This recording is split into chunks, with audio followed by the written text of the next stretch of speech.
Hello बच्चों, कैसे हो। आज का हमारा टॉपिक है डाल्टन्स एटॉमिक थ्योरी। तो Dalton's atomic theory we have 6 points in this theory. अगर हम फर्स्ट पॉइंट की बात करें तो it states that all matters are made up of the very tiny particles. इसका मीनिंग है कि जितने भी हमारे पास मैटर है, फॉर एग्जाम्पल अगर मैं इस मार्कर की बात करूं तो ये मार्कर बहुत छोटे छोटे पार्टिकल से मिलके बना हुआ है and that smallest particle known as the atom. Okay, and अगर हम बात करें सेकंड पॉइंट की, atoms are indivisible particles which can not be created और destroyed in a chemical reaction. इस एटम की जिससे मिलकर मैटर बना हुआ है, ये एटम इतना स्मॉलेस्ट पार्टिकल है कि इसके बाद इसको फर्दर डिवाइड नहीं किया जा सकता। मींस ये किसी भी मैटर का सबसे स्मॉलेस्ट पार्टिकल होता है जिसको आगे हम डिवाइड नहीं कर पाएंगे। ओके, एंड अगर हम बात करें थर्ड पॉइंट की, atoms of a given elements are identical in mass and given properties. अगर किसी एक ही मैटर के एटम की बात करें, फॉर एग्जाम्पल हमारे पास ये एक मार्कर है, अगर मैं इस मार्कर के अलग अलग एटम्स उठाता हूं तो उन सारे एटम्स की जो प्रॉपर्टीज होंगी वो सेम होंगी, मासेस जो होंगे वो सेम होंगे।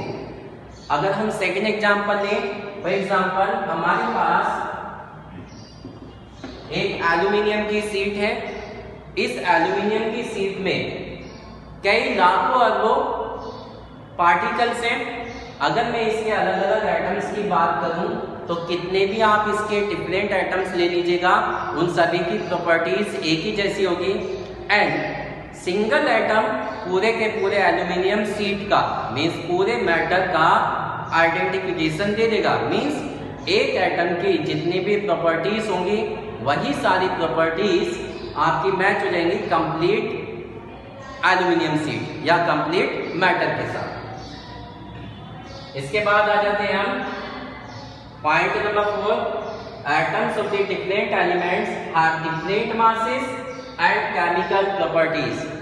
अगर हम बात करें अलग अलग मैटर के एलिमेंट्स की, फॉर एग्जांपल एक है हमारे पास आयरन की शीट, एक है एल्यूमिनियम की शीट। इन दोनों के जो एटम्स होंगे वो अलग अलग होंगे। आयरन की शीट में आयरन का एटम होगा एंड एल्यूमिनियम की शीट में एल्यूमिनियम का एटम होगा। आयरन की प्रॉपर्टीज आपको पता है अलग अलग होती है।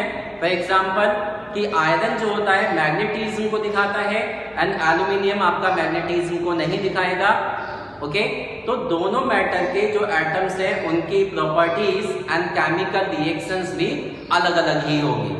ऐसा नहीं है कि आयरन का जो एटम है वो एल्यूमिनियम की प्रॉपर्टीज को दिखा दे या एल्यूमिनियम का जो एटम है वो आयरन की प्रॉपर्टीज को दिखा दे।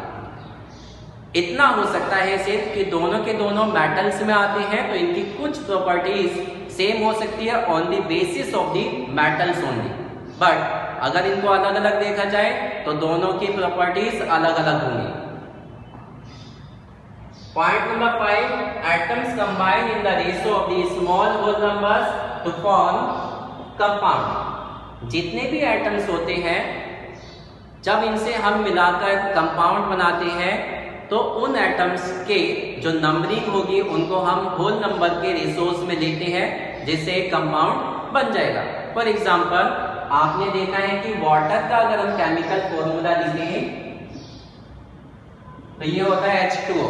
ओके, यहां हमने हाइड्रोजन के 2 एटम्स लिए हैं, ऑक्सीजन का 1 एटम है। यहां हम राइट कर लेंगे इसे।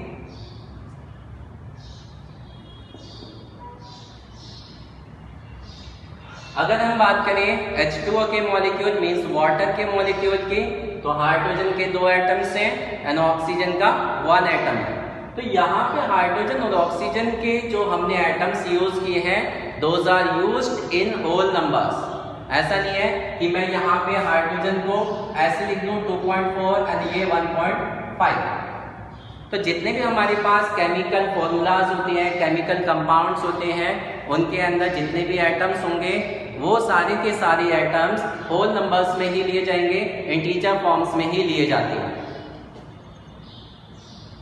Now point number 6, the relative number and kinds of the atoms are constant in a given compound. किसी भी कंपाउंड के फॉर्मूले के अंदर जो भी हमारे एटम्स यूज हुए हैं उनकी नंबरिंग हमेशा फिक्स होगी, फिर उस फॉर्मूले को आप चाहे कहीं भी यूज करो। एग्जाम्पल के लिए हम ले सकते हैं, अगर हम बात करें वाटर के मॉलिक्यूल की, एक वाटर का मॉलिक्यूल है, इसका फॉर्मूला फिक्स है कि जब भी हम वाटर का कोई भी फॉर्मूला लिखेंगे, आप चाहे वाटर का लिखो, चाहे वेपर का लिखो या फिर सॉलिड में आइस का लिखो, तीनों के लिए H2O फॉर्मूला फिक्स है। मीन्स हमेशा हाइड्रोजन के 2 एटम्स, ऑक्सीजन का 1 एटम लेना है। ऐसा नहीं है कि कहीं पे अगर पानी ज्यादा हो गया तो आप वहां पे इसके नंबरिंग चेंज करा दो कि H3 लिख दिया और ये H6 लिख दिया। कहीं भी आप फॉर्मूला यूज करोगे वाटर का, वहां पे हाइड्रोजन और ऑक्सीजन का जो रेशो होगा वो हमेशा सेम रहेगा। कितना रहेगा ये? 2:1। अगर आपको यूज करना है कि 5 मॉलिक्यूल्स में वाटर के यूज करूं तो आप 5 मॉलिक्यूल्स इस तरीके से लिखोगे। ओके, ऐसा नहीं कर सकते हैं कि हम इसे 10 लिख लें और इसको हम 5 लिख लें, ये गलत हो गया। हमें क्या करना है? 5 आगे लगाना है। मीन्स हाइड्रोजन और ऑक्सीजन के एटम्स का रेशो फिक्स होना चाहिए 2:1।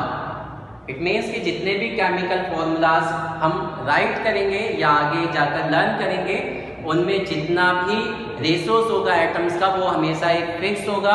जो फॉर्मूला एक बार बन गया उसे आप जहां भी यूज करोगे फॉर्मूला कभी चेंज नहीं होगा। ओके बच्चों, thank you for watching this video.